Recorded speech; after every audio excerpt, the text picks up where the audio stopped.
आप सल्लल्लाहु अलैहि वसल्लम ने फरमाया, मुनाफिक की अलामतें 3 हैं। नंबर 1, जब बात करे तो झूठ बोले। नंबर 2, जब वादा करे तो इसके खिलाफ करे।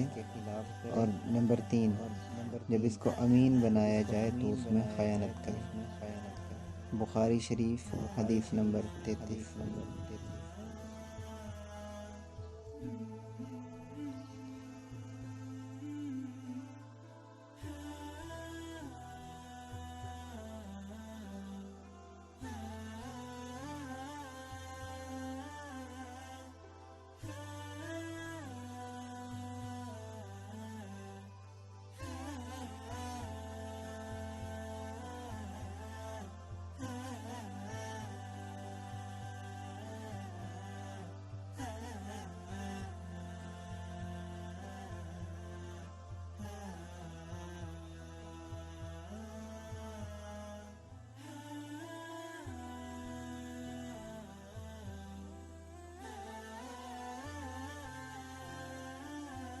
हदीस नंबर 2, नबी करीम सल्लल्लाहु अलैहि वसल्लम ने फरमाया, जब कोई ईमान रख कर और सवाब की नीयत से किसी मुसलमान के जनाजे के साथ जाए और नमाज और दफन से फरागत होने तक इसके साथ रहे तो वो 2 क़िरात सवाब लेकर लौटेगा।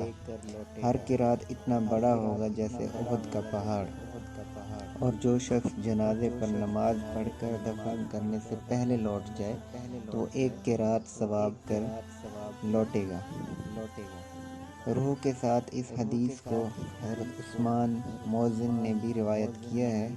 कहा, हमसे औफ ने कहा, इन्होंने मोहम्मद बिन सिरीन से सुना, इन्होंने अबू हुरैरा रज़ियल्लाहु अन्हु से सुना, इन्होंने नबी करीम सल्लल्लाहु अलैहि वसल्लम से रिवायत की है। बुखारी की हदीस 47।